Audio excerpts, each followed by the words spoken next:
এফএমসিজির মধ্যে আমি একটু দুইটা ক্যাটাগরি বলতে পারি এখানে, যেমন ধরেন এসেনশিয়াল কমোডিটি যেটা চাল, ডাল, চিনি, লবণ, এইটার মধ্যে ধরেন মার্কেট শেয়ার আমাদের সিটির তীরের যেটা সেটা অ্যারাউন্ড 25% বাংলাদেশে। আর আরেকটু যদি ভ্যালু অ্যাডেড প্রোডাক্ট যেটা আছে, আমরা এখন শুরু করেছি ধরেন biscuit, candy, chocolate, lollipop, bread, এইটার দিকে যদি যাই তাহলে এটা আমরা একদমই new, just we have launch maybe 1 year। So এটা আমরা জাস্ট শুরু করছি এবং এটাও আমরা অনেক বড় আকারে শুরু করব। আপনি যদি আমাদের সিটি ইকোনমিক জোনে যান, ওখানে দেখবেন যে আমাদের এক্সিস্টিং যে ফ্যাসিলিটিস আছে, যেখানে 77 একর, তার বাইরে আরও 40 একর অ্যাড হয়েছে। তো ওই জায়গাটায় আমরা করব, এই ফার্দার ফুড সেক্টরে ইনভেস্টমেন্ট করব, যেটা এই ভ্যালু অ্যাডেড প্রোডাক্টগুলো অ্যাড হবে। ধরেন এরপরে নুডলস আসবে, ড্রাই কেক আসবে, বিস্কিট আসবে, ওয়েফার আসবে। সো এই জিনিসগুলো প্রত্যেকটা ওইখানে অ্যাড হবে। So we have huge land এবং ওই ল্যান্ডটা কিন্তু অলরেডি ডেভেলপড এবং ওই ল্যান্ডের সাথেই আমাদের এক্সিস্টিং ইয়েটা অ্যাটাচড। সো আমি বলবো যে ইউটিলিটিস যে রিকোয়ারমেন্টগুলো সেটা মোরলেস রেডি। সো এই মার্কেটটা গ্রো করলেই আমরা ওইদিকে ইনভেস্টমেন্টে যাব। সো এইটা ভ্যালু অ্যাডেড প্রোডাক্ট। সিমেন্টে আমরা বাংলাদেশের সবচেয়ে একটা লোকেশনে এটাও সবচেয়ে বড় মিল, আপনার 800 টন পার আওয়ার, মানে 16,000 ton per day production capacity. So দুইটা ভিআরএম আমরা নিয়েছি জার্মানি থেকে, দুইটার ক্যাপাসিটি হচ্ছে 16,000 টন। এইটা আমরা আশা করছি এই বছর শেষে অথবা জানুয়ারি ফেব্রুয়ারিতে ইনশাল্লাহ চালু হবে, যদি গ্যাস অ্যান্ড সব ঠিকঠাক থাকে আশা করি। ওইটা একটা বড় ইনভেস্টমেন্ট আমাদের। সুগার এখন আমাদের ক্যাপাসিটি 3,000 টন পার ডে। এটা একটা বাংলাদেশে আমরা number 1 in terms of capacity, in terms of sales. Second যদি আপনি বলেন এফএমসিজির মধ্যেই যদি seed crushing plant, seed crushing মানে সয়াবিন থেকে যে অয়েল এক্সট্রাক্ট হয় সেটা, ওইটা আমাদের 5,000 টন পার ডে ক্যাপাসিটি। ওইটাও আমরা বাংলাদেশে ক্যাপাসিটি বলেন, সেলসে বলেন 1 নম্বর। তারপরে আপনি আটা, ময়দা, সুজি, যেটা অলরেডি এশিয়ার মধ্যে সবচেয়ে বড় প্ল্যান্ট, এটা আটা, ময়দা, সুজিতেও আমরা নাম্বার 1 ক্যাপাসিটি বলেন, সেলসে বলেন। তারপরে অয়েল রিফাইনারি, যেটা অয়েল রিফাইনারিতেও আমরা in terms of capacity number 1। চাল, ডাল, লবণ, লবণও বাংলাদেশে আমরা যে প্ল্যান্ট নিয়েছি এটা বাংলাদেশে highest capacity 28 tons per hour, মানে 560 টন পার ডে। বাংলাদেশে যত ফ্লাওয়ার মিল দেখেন সবই Buhler is supplied. Buhler is a Swiss company, Swiss multinational, and Buhler is more than I would say now maybe 170 years old company. বুলারের কথাগুলো আসছে শুধু এই কারণে, আই ওয়াজ বুলার এমপ্লয়ি 5.5 years এবং আমি বুলারে জয়েন করি অ্যাজ এ ফার্স্ট ম্যান 2011-এ। তখন থেকে চেয়ারম্যান স্যারের সাথে আমার খুব পরিচয় হলো আর কি। এবং সিটি গ্রুপে যত বড় প্ল্যান্ট দেখেন, সেটা রাইস মিল দেখেন, সিড ক্রাশিং প্ল্যান্ট, এগুলো সবই আমি যখন ছিলাম বুলারে কান্ট্রি ম্যানেজার তখন থেকে এগুলা প্রজেক্ট সেল করা আর কি। তো ওই সুবাদে চেয়ারম্যান স্যারের সাথে আমার খুব সখ্যতা ছিল এবং বলতে গেলে আমি ওনার সাথে প্রতিনিয়তই অলমোস্ট ডেইলি যেতাম গ্যান্ডারি অফিসে। আর গ্যান্ডারি অফিসে গিয়ে বসে ধরেন 5টার পরে যেতাম আর দুজনে একসাথে ওনার গাড়িতে আমি আসতাম। এইভাবে ধরেন 2012 থেকে 2016 পর্যন্ত অলমোস্ট রেগুলার উনি যেখানে যেত আমাকে নিয়ে যেত, বিইং এ বুলার কান্ট্রি ম্যানেজার। সো রিলেশনটা ওই লেভেলে ছিল। I joined in 2017 1st January, but হয়েছে কি আমি জয়েন করার আগে থেকেও I use to sign on paper, মানে এই লেভেলের উনি আমাকে দিয়েছে আর কি। উনি বুলারের ফ্যানই ছিল বলা যায়, মানে যাই করবে বুলারের যদি ওই টেকনোলজি থাকে তাহলে আর বাইরে যাবে না, মানে he has that kind of confidence আর কি। এবং উনি বুলারে অনেকবার গিয়েছে, আমিও সাথে অনেকবার গিয়েছি ওনার। উনি দেখে দেখছে যে না আসলে রিয়েলি কোয়ালিটি খুব ভালো। তো যাই হোক, সেখান থেকে আস্তে আস্তেই হলো যে উনি গল্প করতেন তখন। তো আমরা চাকরিতেই ঢুকিনি 96-এ উনি বলছে যে আমি বুলারে গেলাম যে 200 টনের ফ্লাওয়ার মিল করব। তো বুলারের যারা ম্যানেজমেন্ট ছিল তারা খুব অবাক হলো, বাংলাদেশের একটা কাস্টমার যেখানে 50 টন 60 টনের ফ্লাওয়ার মিল ছাড়া নেই, উনি 200 টনের করবে, ক্রেজি নাকি, মানে এই টাইপের আর কি। তাদের সাথে কন্ট্রাক্ট সাইন করে আসলো 200 টনের। দ্যাট ইজ হিজ বিগিনিং, যে অটোমেটিক ফ্লাওয়ার মিল। এটা 1996-এ। এটা আমাদের প্রথম হাসান ফ্লাওয়ার মিল, যেটা হাসান স্যারের নামে, আপনি কোনাপাড়ায় দেখবেন, এখনও আছে। এখন চলছে না, বাট এখনও আছে, মানে এখনও চালাতে পারি, দি মেশিন ইজ স্টিল রানিং। তো ওইটা করার পরে তারপরে বুলার থেকে উনি 2012-তে আর একটা প্ল্যান্ট কিনেন 500 টনের, 500 টন। সো 200 টন, দেন 500 টন। তারপরে 2014-তে বললো যে আমি আর একটা ভালো ফ্লাওয়ার মিল করতে চাই। এর মধ্যে কিন্তু আমরা দুইজনে ধরেন সুইজারল্যান্ড, জার্মানি, বিভিন্ন দেশে যাচ্ছি, প্ল্যান্ট দেখছি। আমি বুলারে কান্ট্রি ম্যানেজার হিসাবে বিভিন্ন জায়গায় নিয়ে যাচ্ছি, উনি সাথে আমার সাথেই থাকেন। সো ঘুরে ঘুরে অনেক ফ্লাওয়ার মিল দেখি। তো একটা ফ্লাওয়ার মিল আমরা সুইজারল্যান্ডে দেখলাম, it's a very compact flour mill, এবং মজার ব্যাপার হচ্ছে এত অটোমেটেড যে ছুটির দিনে কোনো মানুষ থাকে না, টোটালি কোনো মানুষ থাকে না, মানে Saturday Sunday no people, but mill is running. এসব দেখেও স্যার খুব মজা পেলো, যে খুব সুন্দর অল্প জায়গায় এই করলো। তো লাস্টে যখন আমরা 650 টন করলাম, সেটার মধ্যে একটা বাংলাদেশে কিন্তু ফার্স্ট টাইম আমরা এনেছি হোল হুইট আটা। এটা কিন্তু সিটি গ্রুপই ফার্স্ট টাইম এনেছে, এবং ওইটা 650 টন পার ডে ক্যাপাসিটি ছিল। পরে রূপসী ফ্লাওয়ার মিল আমরা 5000 টন যেটা বলছি সেটা আসলো। এখন এটা চালানোর পরে সব ক্যাপাসিটি চলছে ভালোই মার্কেটে। কারণ আপনি দেখবেন সিটির ময়দা যেটা, সেটা যারা ময়দা ইউজ করে স্পেশালি, ওরা তীর ময়দা ছাড়া আসলে নেয় না। কারণ হলো চেয়ারম্যান স্যারের ফিলোসফি ইজ ভেরি ক্লিয়ার, যে উনি মানে কম প্রোটিনের কিনবে না, গম কিনবে না।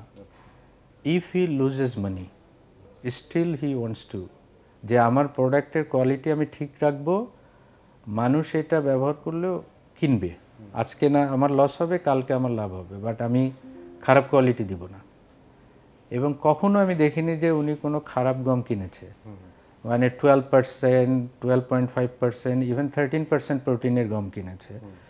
কি জন্য কিনেছে? যারা ওনার ময়দা ইউজ করবে তারা যেন অন্য কোনো ময়দার কথা চিন্তা তাদের মাথায় না আসে। এবং আসলে তাই, এখনও পর্যন্ত আমরা দেখি যারা সিটির ময়দা ইউজ করে, তীরের ময়দা, তারা অন্য কোনো ময়দা আসলে ইউজ করে না, বিকজ অফ কোয়ালিটি। এবং quality comes from the sourcing of র মেটেরিয়াল। সো এটা একদম মানে একদম প্রাইমারি। তো ওইটার পরে উনি আমাদের ওই সিটি ইকোনমিক জোন যেটা, ওইখানে ছোট্ট একটা প্লট ছিল এমটি। তো স্যার একদিন বললো, ইমরান সাহেব এখানে আমি একটা বড় ফ্লাওয়ার মিল করতে চাই। এবং স্যার জায়গা তো অল্প, জায়গা হচ্ছে ধরেন 85 মিটার বাই 55 মিটার, আমার মনে আছে এখনো। এইটুক জায়গার মধ্যে স্যার বললো আমি একটা বড়। এর মধ্যে আমরা দুজনে ফ্লাওয়ার মিল ঘুরে দেখছি। ইন্দোনেশিয়া 2বার গেলাম। তো ইন্দোনেশিয়ার সবচেয়ে বড় ফ্লাওয়ার মিল যারা প্রডিউসার, ওনারা বোগাসারে আর কি। বোগাসার ইজ হিউজ মিল তাদের, অল টুগেদার মেবি 25-30 হাজার টন ক্যাপাসিটি, ডিফারেন্ট লোকেশন। তো আমরা একটা মিলে গেলাম জাকার্তায়, এটা একদম সিয়ের পাশে। সো মাদার ভেসেল তাদের একদম ঘাটে ভিড়ে, তাদের জেটিতে মাদার ভেসেল 50-60 হাজার টনের ভেসেল একদম ঘাটে। তো বুলারকে আমরা বললাম, ভাই না তুমি হাইস্ট দেখো আরও বাড়ানো যায় কিনা। তো 3000 আর 5000 যখন বললাম, তখন স্যার আর আমি রেগুলার ডিসকাশন করতাম যে কিভাবে করা যায়, কি করা যায়, ইনভেস্টমেন্ট কি হবে, সব মিলায়। তো আমরা একটা পর্যায়ে দেখলাম যে 3000 টন যদি করি আর 5000 টন যদি করি, তো মানে ইনভেস্টমেন্ট সিগনিফিকেন্ট না, ডিফারেন্স ইজ, কিন্তু ভলিউমটা অনেক আসছে। তো আমরা যখন ফাইনালি ডিসাইড করলাম 5000, তখন উঠছে যে স্যার আর আমি ক্যালকুলেশন করলাম যে না, ফাইনালি হলো। স্যার মুখে বলতো আর আমি ক্যালকুলেট করতাম, তারপরে বলতো। স্যারের তো কোনো পেন পেপার এগুলার কোনো কারবার না, অল শুধু মুখে মুখে। এবং উনি বলেই ফেলতো যে এটা হবে এটা হবে, আমি ক্যালকুলেট করে তাই হতো আর কি। তো আমরা যখন 5000 টন ডিসাইড করলাম, তখন সবাই আমাদেরকে, ইভেন বুলারও বললো না এত ক্যাপাসিটি করা ঠিক হবে না। তো আমরা যখন দেখলাম যে the investment difference is not big, then we decided না তাহলে 5000 যাব।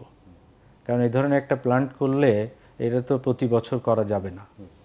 এই হলো মোটামুটি যে 5000 করব। তো 5000 কীভাবে করব, আমরা বুলারকে বললাম তুমি এই জায়গা যেহেতু ভেরি এক্সপেন্সিভ ল্যান্ড এই সিটি ইকোনমিক জোনে, আমি জায়গা কোনো ওয়েস্ট করতে পারবো না। সো আমরা ভার্টিক্যালি গিয়েছি এবং ওরা 5,000 টনই ওখানে একবার, ইটস এ মোস্ট কম্প্যাক্ট মিল বলা যায়। তারপরে উই ডিসাইডেড যে টেকনোলজিক্যালি কিভাবে এটা কি করা যায়, কত সফিস্টিকেটেড করা যায়। সুজির মধ্যে দেখবেন আপনি একটু ক্লোজলি নিয়ে দেখবেন যে ওর মধ্যে black dot dot dot dot থাকে। এটা হচ্ছে গমের কিছু ধরেন স্পট থাকে, ব্ল্যাক স্পট, ওইটা সুজির মধ্যে ফাইনালি চলে আসে। ওইটা আসলে অ্যাভয়েড করা যায় না until unless you have the colour sorter আর কি। আমরা মানে ডিসকাশন শুরু করেছি আপনি বলতে পারেন 2016। আমরা মনে হয় এলসি করেছি 2018-এ, and then we started commercial operation maximum 1.5। এটাও বুলারের একটা হিস্ট্রি যে আমরা এত শর্ট টাইমে এই ম্যাসিভ আকারের একটা প্ল্যান্টের সিভিল কনস্ট্রাকশন করেছি। বুলার ওয়াজ রিয়েলি সারপ্রাইজড। চ্যালেঞ্জ বলছিলাম যে ওই জায়গাটায় কাজ করা ইট ওয়াজ চ্যালেঞ্জ, বিকজ দুই সাইডে আমাদের প্ল্যান্ট ছিল, এক্সিস্টিং প্ল্যান্ট, খুবই ন্যারো জায়গা, ওখানে পাইলিং করা, সো অল টুগেদার সিভিল কনস্ট্রাকশনও চ্যালেঞ্জিং। আগে যেটা করেছি 5,000 টনের 5,000 টন যে সিড ক্রাশিং প্ল্যান্ট, সেটাও অনেক বড় ম্যাসিভ, কিন্তু সেটা একটা গ্রিনফিল্ড ছিল বলতে গেলে। এটাও greenfield but in a confined area, যে দুই সাইডে অন্য অন্য প্ল্যান্ট ছিল। সো আপনার যে ইকুইপমেন্টগুলো মুভমেন্ট, ধরেন ক্রেনগুলো যে মুভমেন্ট করাবেন, ইট ওয়াজ নট ইজি আর কি, রিস্কি ছিল sometimes, but we did it. এবং খুব শর্ট টাইমে করেছি এটা। বুলার আমাদেরকে অনেকবারই অ্যাপ্রিসিয়েট করেছে। ইমপ্লিমেন্টেশনের চ্যালেঞ্জ হলো যেটা ছিল, এক হলো এখানে প্রায় স্পেসের একটা কনস্ট্যান্সি ছিল, কনস্ট্রাকশন ইকুইপমেন্টগুলো মুভমেন্টও চ্যালেঞ্জিং। তারপরে আর একটা বড় চ্যালেঞ্জ ছিল যে আমরা কনস্ট্রাকশন রেডি হচ্ছে না, ওয়্যারএজ কন্টেনার চলে আসছে। এখানে প্রায় আমাদের 700 কন্টেনার্স। সো 700 কন্টেনার্সে বোধহয় 10,000 বক্সেস। সো এটা স্টোরিং ওয়াজ অলসো চ্যালেঞ্জ, কোথায় রাখবো। Then you need to find out during the installation যে কোন বক্স কোথায় আছে। So Buhler has a very good software আর কি। ওর ওই ট্যাবে থাকে, ও জাস্ট স্ক্যান করে ওই বক্সটা, স্ক্যান করলে কোড আছে, কিউআর কোড স্ক্যান করলে দেন ইট শোজ এই বক্সটা কোন ফ্লোরে কোথায় যাবে। So it was so organised, but তারপরে ইট ওয়াজ চ্যালেঞ্জ। কয়েকটা জিনিস আমরা যেটা চিন্তা করেছি, যে ধরেন সাস্টেইনেবিলিটির দিক দিয়ে আপনি যেটা বললেন, যে আমরা বুলারকে বলেছি যে তুমি এখানে মোস্ট এফিশিয়েন্ট মোটর ইউজ করবা to reduce the power consumption. আমরা এখানে বলেছি যে ইমিশন যেটা আপনি ফাইনাল ফিল্টার্স থেকে, ক্লিনিংয়ের পরে ফিল্টার্স থেকে যে ইমিশনটা হয়, আমি যেটা বিলিড করে দিচ্ছি এয়ারে, সেটা যেন কোনো দূষিত না করে এবং আশেপাশে যেন কোথাও ডাস্ট ডিপোজিট না হয়। ফর এক্সাম্পল আমাদের এখানে রুশিতে সিটি ইকোনমিক জোনে ধরেন গভর্নমেন্টের রেগুলেশন আছে probably 30 milligram per metre cube, মানে 1 মিটার কিউব এয়ারে 30 মিলিগ্রাম ডাস্ট থাকতে পারবে, যেটা আমি এডজাস্ট করছি। আমাদের এখানে 20 মিলিগ্রাম নিয়েছি। ফ্লাওয়ার মিলের যে চ্যালেঞ্জ, যেটা কেন এত বড় ইনভেস্টমেন্ট করলাম, আর এই বড় ইনভেস্টমেন্টের পার্টিকুলারলি 2-3টা জায়গায় একটু চ্যালেঞ্জ আছে। চ্যালেঞ্জ হলো যে আমাদের ধরেন ফ্লাওয়ার এক্সপোর্টের কোনো ব্যারিয়ার নাই, গভর্নমেন্ট এসে কোনো ব্যান নাই। সাবজেক্ট যে লোকাল ডিমান্ড ফুলফিল করছেন তাও না, ওকে, তাও না। লোকাল ডিমান্ড তো ফুলফিল হচ্ছে, you have extra capacity, you can easily export. এবং গভর্নমেন্ট থেকে যতগুলো ব্যান আইটেম আছে যে লোকাল ডিমান্ড হোক আর না হোক তুমি করতে পারবা না, যেমন চালের ক্ষেত্রে এক্সপোর্ট করতে দেয় না, বিকজ লোকালি যাতে না, কিন্তু ফ্লাওয়ারে নাই, কিন্তু ফ্লাওয়ারে নাই। বাট তারপরে আপনি ফ্লাওয়ারে যখন আমাদের প্রচুর এক্সপোর্টের সুযোগ আছে, মানে যেসব দেশে বাঙালি আছে, বাংলাদেশি আছে, সেসব দেশে আমাদের এই ফ্লাওয়ারের ডিমান্ড আছে। আমরা এক্সপোর্ট করতে পারছি না, এক্সপোর্ট করতে গেলে ওই যে ফাইটো নিতে হয় কৃষি ইসা থেকে, যে সার্টিফিকেট নিতে হয়। এটা নিতে গেলে ধরেন যিনি আছেন উনি আইনে নাই যে এটা দেওয়া যাবে না, বলছে না এটা দিলে যদি আবার এটা আমি পার্সোনালি মনে করি এটা গভর্নমেন্টের ওপেন করে দেওয়া উচিত, মানে উৎসাহী হয়ে আমরা নিয়েছি এবং কথা হচ্ছে, এক্সপোর্ট হচ্ছে। ওই যে ফাইটো নিতে দেরি করলেন, দিচ্ছে না, অনেক সময় ডিলে। আমাদের এখন মিডল ইস্টে আছে, আমেরিকাতে আছে, সব বাংলাদেশি কমিউনিটি। তো এইটা একদম ইজিলি কিন্তু ফরেন কারেন্সি বাংলাদেশের জন্যই ভালো, যে আমাদের ক্যাপাসিটি আছে and we are adding value. আপনি এমন না যে লোকাল ডিমান্ড ক্রাইসিস করে আপনি এক্সপোর্ট করছেন, তা কিন্তু নয়। আমি তো গম ইম্পোর্ট করছি, গম ইম্পোর্টে ভ্যালু অ্যাড করছি, ভ্যালু অ্যাড করে আমি এক্সপোর্ট করছি। We are earning foreign currency. So গভর্নমেন্টে আমি মনে করি পার্সোনালি এটাতে উৎসাহ দেওয়া উচিত যে যত বেশি পারো এক্সপোর্ট করো, স্পেশালি ফ্লাওয়ার। যদি রাইস না দিতে চান, রাইসও আমি বলবো যে যেটা অ্যারোমেটিক রাইস আমরা বলি, যে পোলার চাল, আমি পোলার চাল পুরাটা এক্সপোর্ট করলে আমার প্রবলেমটা কিসের? ফর এক্সাম্পল আমি খেলাম না, বাট আমি যদি ফরেন কারেন্সি আর্ন করতে পারি, that helps a lot for the country. Second হলো যে ব্রান যেটা হয় ভুসি, এই ভুসিটা কি হচ্ছে, এই ভুসিটা আপনি দেখবেন যে যখন এই কোরবানির সিজন, তখন huge demand for the cattle. তো এইটা পোলট্রি ফিডে, ফিশ ফিডে অ্যান্ড ক্যাটেল ফিডে সবচেয়ে বেশি লাগে। তো এই ভুসিটা আমাদের এনাফ ভুসি থাকা সত্ত্বেও ইম্পোর্ট হচ্ছে ফর ডিফারেন্ট রিজন আর কি। আমি যে আপনাকে কনভিন্স করছি যে আপনি যদি এটা না দেন আমার পোলট্রি সেক্টর। আপনাদেরটা কোথায় যাচ্ছে? আমাদেরটাও যাচ্ছে ওই যে আমার ধরেন এখন ফর এক্সাম্পল 5,000 টন যদি আমি ক্রাশ করি, 20% ভুসি মানে আপনি ধরেন 5,000-এর এস্টেট হয়ে 1,000 টন। 1,000 টন আমি ভুসি বিক্রি করতে পারি, কিন্তু আমি ভুসি বিক্রি করতে পারছি ধরেন 500, বাকিটা বিক্রি করতে পারছি না, বিকজ এটা ইম্পোর্ট হয়ে আসতেছে অন্য কান্ট্রি থেকে। গম থেকে যে ক্লিনিং যেটাই বের হয় সবটাই আমরা ইউজ করতে পারি আমাদের ফিড মিলে, for kettle feed, for poultry. So completely use হয়। এই মিল থেকে সরাসরি আমরা ফিড মিলে নিয়ে যাই পুরো ওয়েস্টটা। আইএফসি লোনটা পেয়েছি। সো আইএফসি লোন পেতে হলে কিন্তু মানে আপনাকে ওই স্ট্যান্ডার্ড মেনটেন করতে হয় যে সাস্টেনেবিলিটি, আপনি পরিবেশের ক্ষতি করছেন কিনা, কোনো এমপ্লয়ির কোনো করছেন কিনা। আমাদের মনে হয় অল টুগেদার যদি টাকায় বলি তাহলে 1,200 কোটি টাকার মতো হবে। ফ্লাওয়ার মিলে এত বড় ইনভেস্টমেন্ট কেউ করে, 3-4টা প্লান্ট নিয়ে কাছাকাছি হবে, বাট একটা সিঙ্গেল প্লান্টে কেউ করে না। এডিবল অয়েলে আমাদের রিফাইনিং ক্যাপাসিটি যেটা, সেটা আমি বলেছি 3,000 টন পার ডে, আর বটলিং ক্যাপাসিটি আমাদের 1,000 টন পার ডে। তার মানে refining capacity we have enough.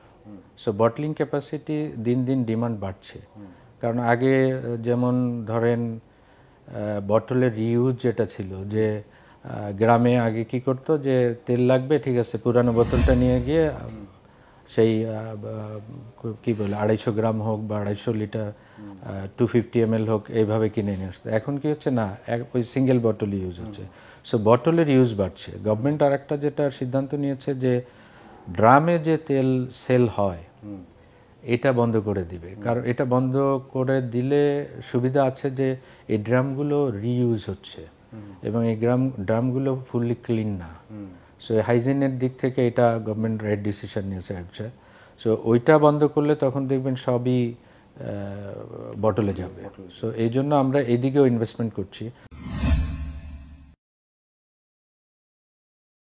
এখানে আমাদের প্রায় 7,000 এমপ্লয়িজ আছে, কন্ট্রাকচুয়াল আছে, বাট ধরেন 7,000-এর মধ্যে মেবি 5,000 ইজ পার্মানেন্ট। এইটা আমাদের চেয়ারম্যান স্যারের আরেকটা বড় যে মানে এত সুদূর প্রসারী চিন্তা করতেন যে কোথাও প্ল্যান্ট করার আগেই এই অ্যাকোমোডেশন কোথায় হবে সেই জায়গাটা আগে কিনতেন, তারপরে প্ল্যান্ট চিন্তা করবে। এবং আপনি আমাদের যেখানেই যাবেন সেইখানে দেখবেন আমাদের অনেকগুলো ফ্যামিলি কোয়ার্টার আছে, মানে টাওয়ার, লাইক 12তলা বিল্ডিং রূপসীতে আছে ধরেন 5টা 12তলা বিল্ডিং, হোসেন দিতে করেছি আমরা 8টা 6তলা বিল্ডিং। প্লান্টের কাছে রাখতে পারি, আমার সুবিধা বেশি।